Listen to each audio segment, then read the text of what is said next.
Yeah, we have had the highest of highs and lowest of lows. I have lost my best friend suddenly and horrifically, far earlier than I expected. Maggie has overcome losing her best friend, which caused ulcers alongside her grief.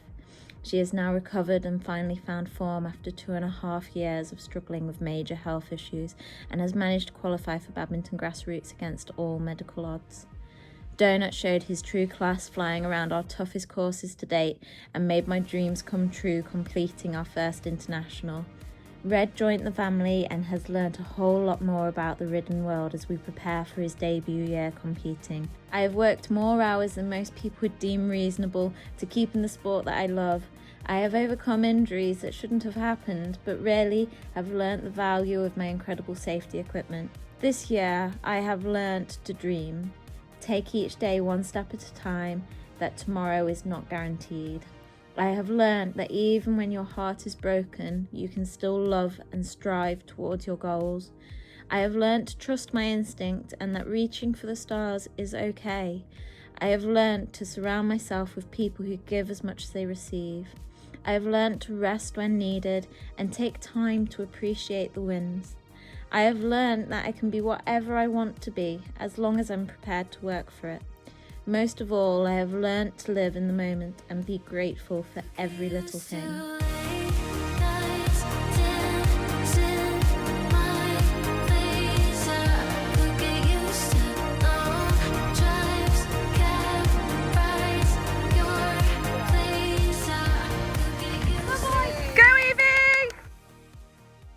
Welcome to my annual previous year roundup and goal setting video.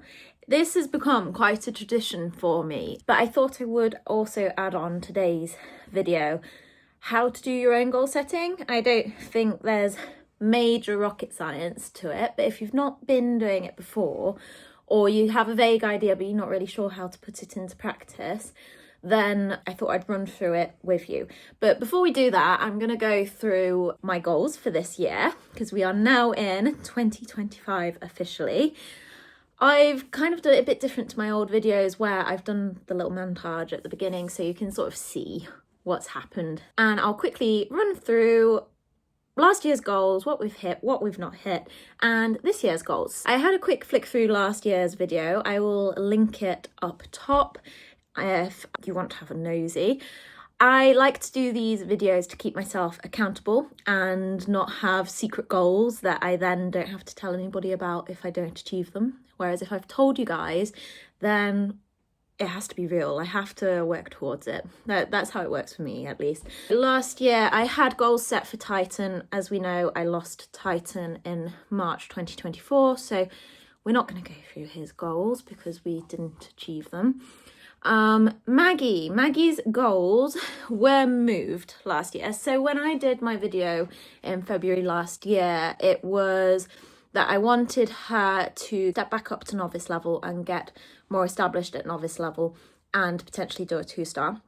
Now, if you've been following along with us, last year was a rocky season to say the least, and Maggie actually ended up really not happy, not performing, and we had to send her off to the vets for a poor performance workup. We discovered she had ulcers, which we actually think was partly caused by the colic surgery that she'd had years ago, but I think really compounded by losing Titan, because he was her field buddy and her best mate. She ended up with ulcers, really severe ulcers, and we got them treated, diagnosed, treated, and I'm still managing her for it. Not that anything on my management suggested she should have got ulcers, but you know, I'm just very cautious with her now anyway, because she's obviously got a very sensitive digestive system. And she finished off the season really strong once the ulcers were treated. So we started off with being eliminated constantly, and she finished off the season with, I think it was all top 5 or top 6 placings in all of her events that she actually completed. Now that does sound like an amazing statistic, but do bear in mind that we did 5 completions all in the top 5, I think it was, but I think I did about 10 events, so the rest were eliminated or retired. So just in the interest of transparency, but go have a watch back of her season last year because it is quite interesting. So I didn't step her back up to novice this year because it just wasn't logical. I did at the start of the season, and she jumped a really good show jumping and dressage and was in second place, and then I retired quite early on in the course, and this was like the start of the signs that she had ulcers. So yeah, after that, I didn't step her up to novice. After she'd been diagnosed with the ulcers, I was like, no, she can stay at 100 for the rest of the season. And I'd made a new goal, given that she was staying at grassroots level. I thought, we may as well go and do a regional final. We had 2 regional finals. We went to one, I retired in the show jumping because I made a mistake. We went to another and she won and qualified for badminton. So our reset of goals from stepping up to novice and wanting to do a 2-star turned into doing a badminton qualifier, trying to qualify for badminton, and doing a 1-star. So we did sort of like a mid-season reassessment. We achieved both of the goals. We qualified for badminton. She won her regional, and we did go to the 1-star. We didn't complete it, but I know what the mistake was that happened. She's just very, very sensitive, and you have to get it very, very right on her. But I'm starting to get it right more these days than I'm not getting it right, and I do think that she's going to really start coming into her own now. I hope she is. I adore her. Anyway, so we didn't achieve the initial goals, but after reflection and resetting, we did achieve our second set of goals after the goalposts had moved. So Donut's goals were to get more established at novice, which he did, to do a 2-star, which he did. We didn't qualify for, it was GATCOM novice championships. We didn't qualify for that. And to be fair, looking back on it, we're just not established enough. So we didn't get to do that. And it came quite early in the season as well. It happens in August. So I was only just stepping back up to novice then after doing badminton. So there just wasn't enough time to be sort of competitive at novice. And I think I'd also said maybe do an intermediate by the end of the season. I could have entered OSB intermediate. I think it would have been quite sketchy on how our results went. We need to get better at the dressage and show jumping particularly. So I chose not to. I also chose not to because once you do an intermediate, you are no longer qualified as a rider to do badminton grassroots. So Maggie had also qualified for badminton, so that just put that one out the window. Okay, so he definitely achieved the get more mileage at novice, and he definitely smashed out the park doing his first 2-star. So I think overall last year was a really good, successful year. This year, my goals, I now have 3 horses to set goals with again, providing I don't sell Teddy, but I'm hoping not. I guess that's one of the goals, to be able to keep him. But we will see. So this year for Maggie, she's now qualified for badminton. So the first goal for her is to go and complete badminton. I don't want to be sat on badminton turf. I would love to be through those finish flags with her with a big old cheesy grin on my face. I also then do want to step her back up to novice, and that's just going to depend on our management and how she's feeling. So we'll see how she goes. If we get her stepped up to novice, I just want her to be happy at the level. That's all I'm bothered about. If she's ready to do anything more or whatever by the end of the season, that's great. But my main aim after badminton is to get Maggie going at novice and settled in and happy at it. And that's it for her. As simple as that. I am going to register BS so she can jump some bigger tracks show jumping, because she's very, very talented in the show jumping realm, and that would be a really good aim for me as well, to get my show jumping better, jumping around some bigger tracks, because she flicks around a 110 quite happily. Okay, Donut's goals. So last year we got more established at novice, so I started finally rocking up to the courses and thinking, yes, we can jump this, rather than rocking up and thinking, oh my god, we're going to die. So that was a really big tick in the box. So from moving on from there, the next goal is to get competitive at novice. I need to get my dressage better. I need to get my show jumping better, and I need to be going in this time cross country. And we were definitely getting closer to that by the end of the season, and that's what's going to be this season's aim. I do want to do more 2-stars with him. He ate up that course. I definitely didn't think we were going to manage it when I was at Osberton. I was so nervous and so scared, and yeah, actually he flew around amazingly. We had a glance off, but I really don't think we'd have had that in different circumstances, and I want to go out and get that clear as soon as possible, please. I want him more competitive at novice so we can get some placings. If that then means that we qualify for the novice championships, which has now moved to Hartpury, then fantastic. That might end up being an aim for the following year, who knows. I want to get competitive at 2-star, know that we're just allowed to be there and that we can be good at it. And then if by the end of this season he's ready, we might well finish off with an intermediate or 2, but we'll just play it by ear. So that is his goals. We now add Teddy into the mix. So if you've been following along, Teddy is actually called Red, but he's gained the nickname Teddy because I call him Ready Teddy. Long story, sorry. I am annoying and changed my horses' names. Did anybody know that Donut used to be called Duncan? He's now called Donut. Anyway, so Teddy Bear. Let's go through his stuff. So providing I can keep him, he is seeming pretty useful at the job. So I want him to start eventing next year.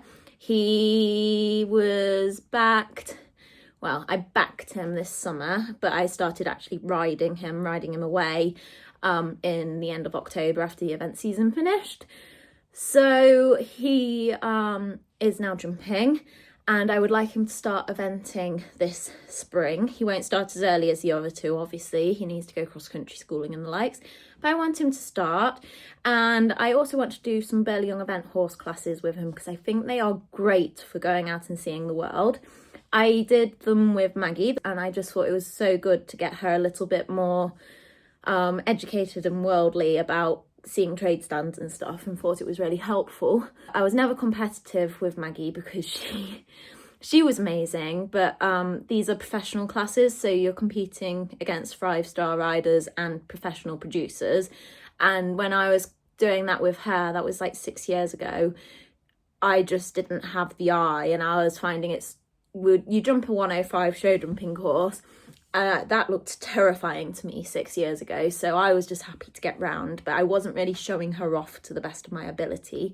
Whereas with Red, I'd like to hope I can show him off really well, and it would be lovely to qualify for the championships, which is at Burley Horse Trials on the Friday, but we'll see. We'll do whatever is best for him. If he's finding it all a bit much, then I'm not going to go and have him looking like a winner. I just want him to go and have a good experience and enjoy himself. So we will see, but I would really like him to do those classes because also it's a great way to get him out to shows with professionals around. So you're not going to have people running their horses into you unless something's gone drastically wrong, or running up their backsides, or like scooting past and not being very fair. It's all young horses with professionals sat on their back who are all going to be being very sensible around you. So I just like them as competitions to go to. So that's his first thing. I want to get him eventing, and if he's ready, there is the 5-year-old championship at Cornbury. So it does really depend how he takes to the job and what he thinks. And it also means I need to keep my grubby paws on him. He needs to stay in the yard. But I'd like to take him to Cornbury 5-year-old championships as well, if I can. I'd really love to do that. Yeah, it would be really, really cool. But we'll see. I forgot another one of Donut's goals. So obviously he's planning on doing the 2 stars. I also want him to do the Thoroughbred class at Cornbury, and it's basically to try and showcase what amazing eventers Thoroughbreds are, and encourage more people to buy ex-race horses and the likes. And he's eligible to compete. I think there's something like a £45,000 prize fund. So I think there will be all the professionals rocking up with their very established Thoroughbreds, but Donut and I would like to be there putting our 2 penn'orth in as well in that class. So that's my aim, to take the 2 boys to Cornbury if I can. I've never been before, but apparently it's a really beautiful event, so it'd be really cool to take both of them. And yeah, that's the goals. So Maggie, badminton competitively and get going at novice and happy. Donut to get competitive at novice and 2-star and do the Thoroughbred class at Cornbury. Teddy to do Burley Young event horse and get established eventing, and 5-year-olds, and to keep him, please. Anyway, that's my goals. Thank you very much for watching the goal setting, and I'll quickly run through how to do your own. Okay, so doing your own goal setting, it is not rocket science, and loads of people have loads of different ways to do it. Personally, what I like to do, because I event, I like to pull up the event calendar and see which events I'd really like to get to, and that's usually something. So I actually have a list of the events that I want to go to, and then a list of them highlighted, the ones that I really want to go to, or a championship ones. You can then work backwards from that. So highlight something you want to do, give it a date. So if it's an event, that's simple because it's got a date. You can look at it and decide whether you think it's realistic or not. If you don't think it's realistic, if it's an event date, you can think, right, well, I'll try and do it next year, or is there another date I can do it? Or if you're wanting to, say, set a goal of go on a beach ride, give yourself a date to do it, because that is the best way to know that you're actually going to achieve your goal, is to actually get it set down in concrete, okay? So don't just say, I want to do a beach ride, because actually, when do you want to do that beach ride? That could be, I want to do a beach ride, and you eventually do it 5 years later. Now, that's fine if that's okay with you, but if this is a goal for this year, I want to do a beach ride in September. I don't know if that's realistic or not, because I can't remember the last time I rode on a beach. But, you know, set it realistically. Where are you going to do that beach ride? Get your location. Which horse are you going to do it on? What do you have to do that beach ride? Are you going to hire transport? Okay, so you need to have saved up the money. Which beach are you going to? Can you go there and back in a day, or are you going to need to book overnight stabling? Sort out the logistics. So first of all, pick what you want to do. Then pick a realistic timescale. When can you do this? When are you off work? When are you going to have decent enough weather to do it? I know some beaches you can't do in summer, can you? Because like people, I'm getting too into the nitty gritty now, aren't I? Because not everybody wants to do a beach ride. But like in some times, like you can't go at certain months because humans are on there instead of horses or whatever. So make sure that it's actually doable. If somebody said, right, okay, I'm gonna zap you there to the date at the beach, is it something that's feasible? Then make sure you've got a plan with your travel and the likes. Personally, on the financial side, I tend to make a plan with the finances, aka I know how much it's going to cost. If I can't afford it in the moment that I'm setting the goal, that doesn't mean that I don't set the goal. I just usually start to set myself financial goals to be able to achieve it. I did that with the wanting to do a 2-star last year. I turned around and said I want to financially be able to enter a 2-star, and I figured it out as I went there. Whereas if you just kind of go, oh, I want to do that but I can't afford it, yeah, there's some things that we're never going to be able to afford. I can't afford going on a holiday to Dubai, and I don't really want to afford it over doing my goals that I've just set with the horses. But if it's something you want to do, figure out if there's a way that you can make the plan. And it might be that you turn around and say, right, I can't afford it this year, but I can afford it to go and do my beach ride in 2026 in X month at X beach. So you get it written down is then your next thing. Writing it down is quite a big part of affirming it. Is that the word I'm looking for? I think it is. So like you're making it real. You putting it onto paper, and then what I'd do is I'd put it somewhere that you can see it regularly. This is getting into vision board territory, which I also like to do, but it's slightly more woo-woo spiritual side of me. But you can do that as well. Go get yourself some pictures of your horse and then some pictures of horses on the beach and stick it together. I do it on Canva. But, you know, that's up to you. I'm not turning this into a manifesting vlog, but write it down.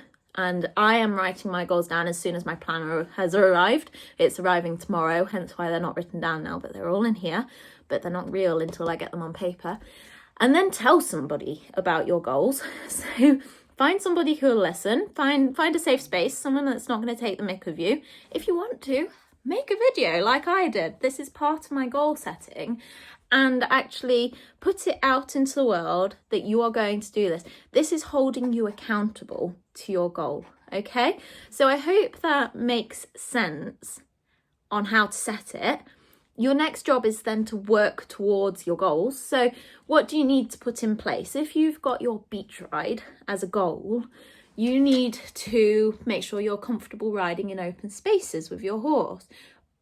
Does your horse used to travelling? How long is the distance? Maybe go and start going out on some travelling journeys and building up that distance, and find other little details that you need to practice to get ready for it. So like for me, getting ready to go eventing, let's set Teddy's goal. That's a really progressive one, and you'll see how I build it up. So I want him to go to an event this year. I need to do the steps towards the event. And yes, I have done the goal setting now, but when I set it back before he could even be ridden, there was a lot of stages that is going to get us to that goal. So initially I needed to start riding him. So I needed to back him. I then needed to get him ridden away. I now need to get him ridden away to a standard that he can do a dressage test. He needs to be ridden in company with other horses.